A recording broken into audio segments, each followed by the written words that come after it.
నేను విన్నాను మీరు చాలా మంది ఏం చేస్తూ ఉంటారు, జాబ్ చేస్తూనో గార్డెన్ పెంచుకోవడం, లేదంటే రిటైర్మెంట్ అయిన తర్వాత చక్కగా గార్డెన్ సెటప్ చేసుకోవడం అనేది చూస్తూ ఉంటాము.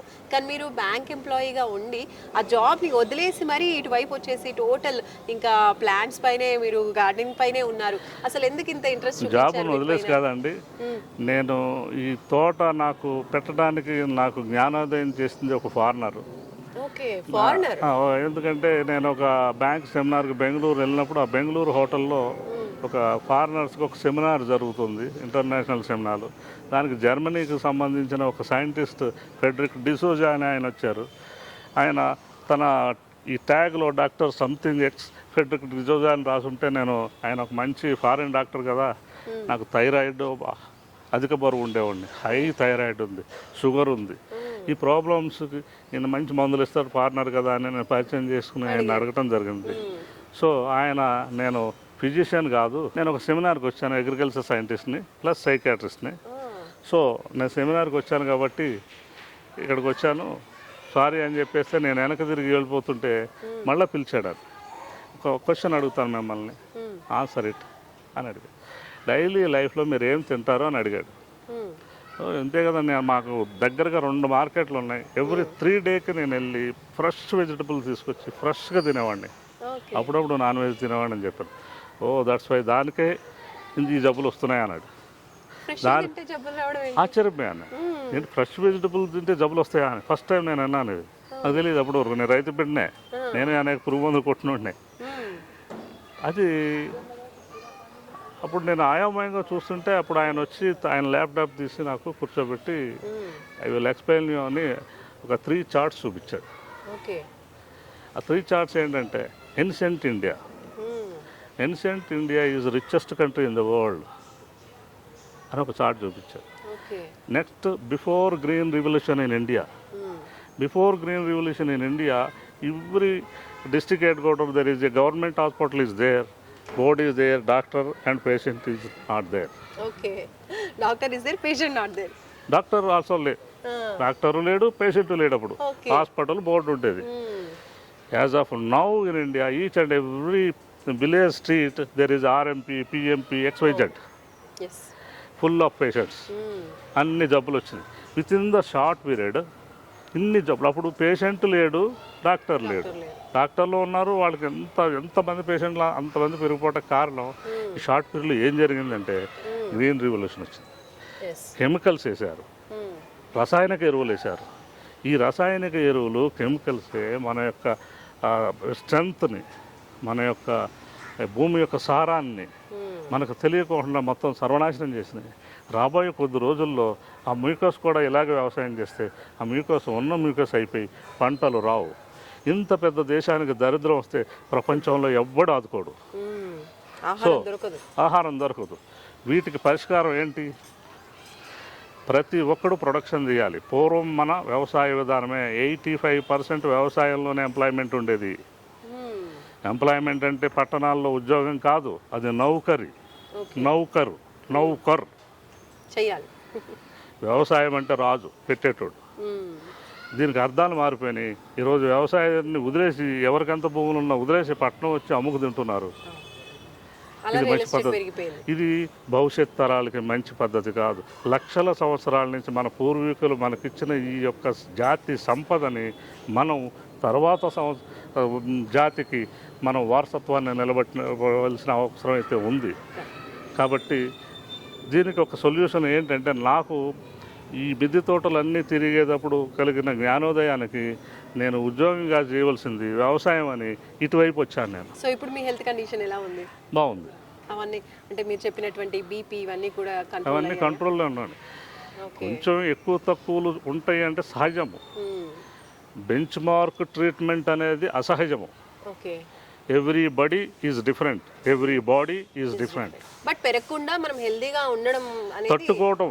Resistance power is important. Resistance power ఎక్కడ వస్తుందంటే న్యాచురల్ ఫుడ్లో వస్తుంది. న్యాచురల్ ఫుడ్ ఎక్కడంటే మన కంటి ముందు పండే పంట మాత్రమే natural food. There is no organic food in the world. అదంతా బిజినెస్ వరల్డ్. ఇక మన రైతులు చేసేది ఏదైతే ఉందో, వాళ్ళు రసాయనిక ఎరువులు వేయకుండా పురుగు మందు కొట్టకుండా మార్కెట్కి ఫ్రూట్ రాదండి. అది అసాధ్యము.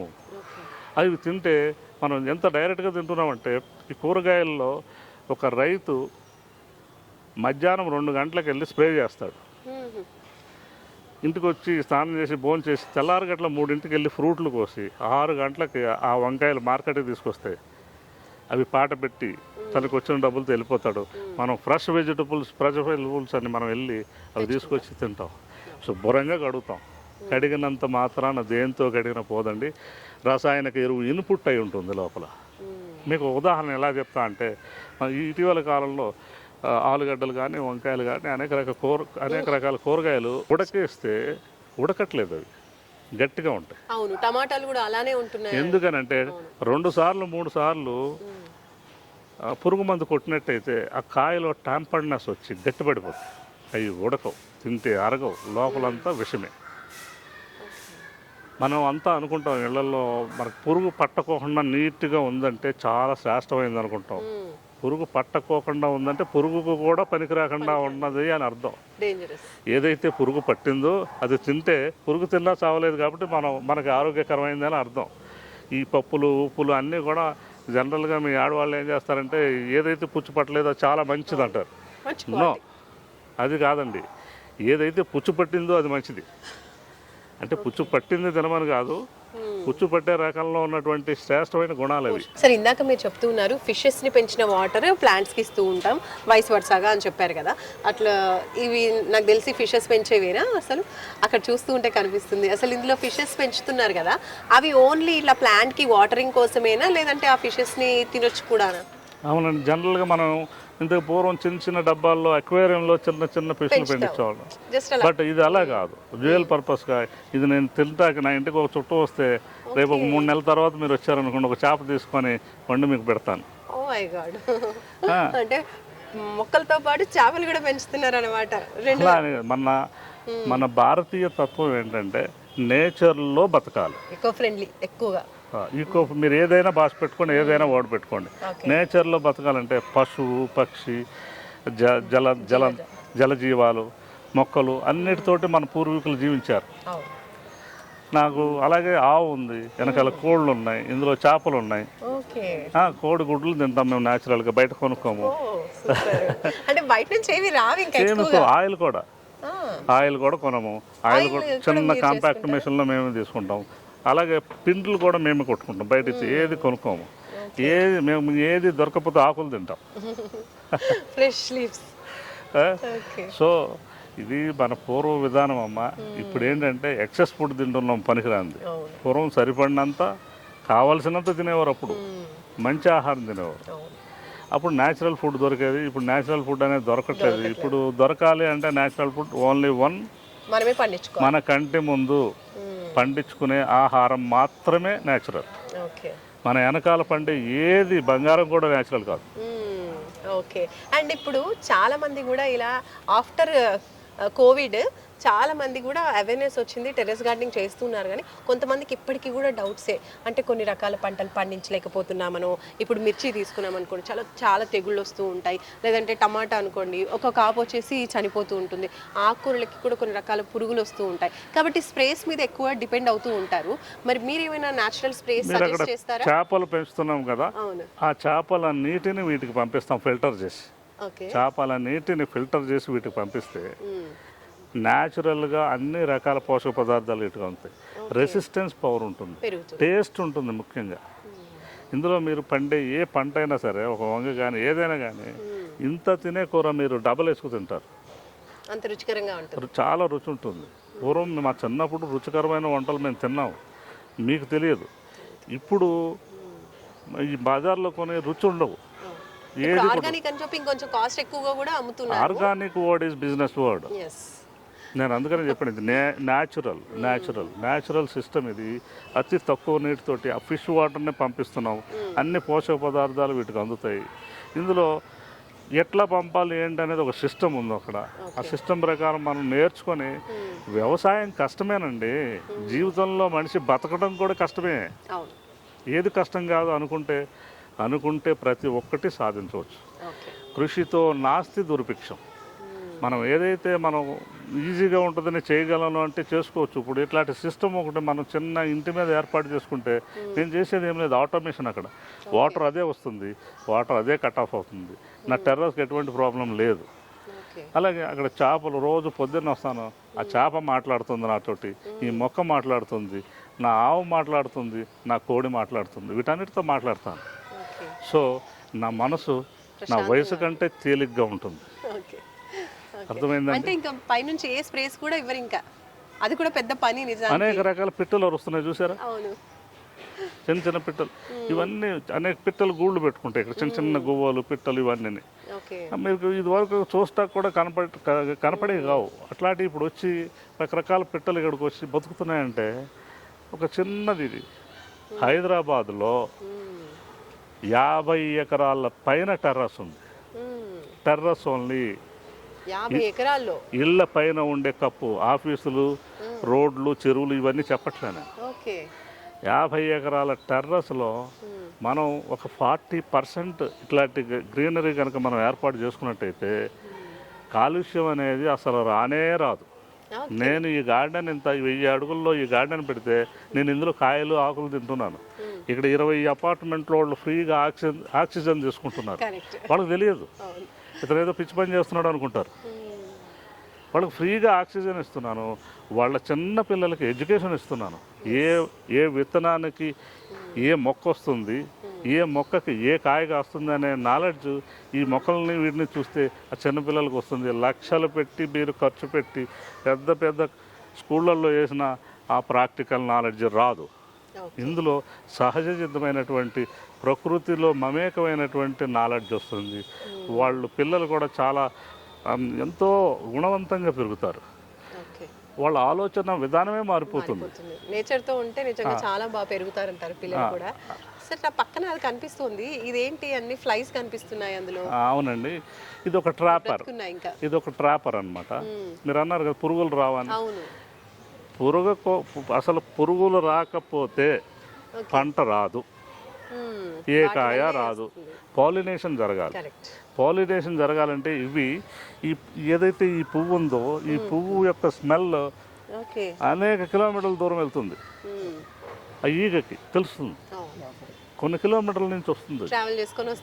ఇక్కడ ఆడ మగ వస్తాయి, ఇక్కడ ఏ పువ్వులు ఉన్నాయని మకరందం కోసం వచ్చి పాలినేషన్ చేస్తాయి. దాంతోపాటు ఆడ మగ కలవడం వల్ల అవి ఏం చేస్తాయంటే ఆ ఎగ్స్ వచ్చి ఈ యొక్క మన పిందెల మీద పెడతాయి. ఆ పిందెల మీద పెట్టినప్పుడు అక్కడ గుడ్లు హ్యాచింగ్ అయ్యి పురుగు పుడుతుంది, అందువల్ల పుచ్చు పుడుతుంది. అలా జరగకుండా ఉండటం కోసం ఇక్కడ ఒక లూరు పెట్టాము మేము. అందులో మగ ఈగలన్నీ వెళ్ళిపోతాయి, ఆడ ఈగలన్నీ పాలినేషన్ చేస్తాయి. అందులోకి వెళ్ళిపోయి ఇందులో లాక్ అయిపోతాయి. ఇది ఒక విధమైనటువంటి పెస్ట్ కంట్రోల్. ఇందులో చాలా న్యాచురల్గా అనేక పద్ధతులు ఉన్నాయి. వీటిని ఫాలో అవుతూ అనేక రకాలుగా చేయొచ్చు అండి. ఎందుకంటే ఇప్పుడు పంచభూతాల్లో చాలా మట్టుకి కల్తీ చేసాం మనం. కల్తీ అయిపోయిన దాన్ని నేను ఒకడిని ఆర్గానిక్ అనో న్యాచురల్ అనో ఒకడిని వస్తే ఎట్ ఏ టైం నేను బాగు చేయలేను. అందరూ కలిసి చేయాల్సిన సమయం వచ్చింది. మ్యూకస్ మొత్తం కనుక అయిపోతే పంటలు పండవు. ఇంత పెద్ద జనాభాకి ఆహార కొరత వస్తే ప్రపంచంలో ఎవడు కాపాడడు. కాబట్టి ఇది చాలా సింపుల్. ఎవడికి వాడు ఒక 500 అడుగులు 1000 అడుగులలో కనుక పండిస్తే ఈ వాడంతా ఫ్రీగా ఇవ్వచ్చు. హైదరాబాద్లో 50 ఎకరాలు పండించమని 50,000 ఎకరాలు పండించమంటలా 40% పండిస్తే హైదరాబాద్ అంతా ఫ్రీగా కూరగాయలు ఇచ్చి పూణెకి కూడా ఇవ్వచ్చు. అంత పొటెన్షియాలిటీ ఉంది. ఇది ఉత్పత్తి సామర్థ్యత ఉంది. న్యాచురల్ తత్వాలు మనం మళ్ళీ మనం తీసుకొచ్చినట్టయితే రైతు భవిష్యత్తు బాగుపడుతుంది.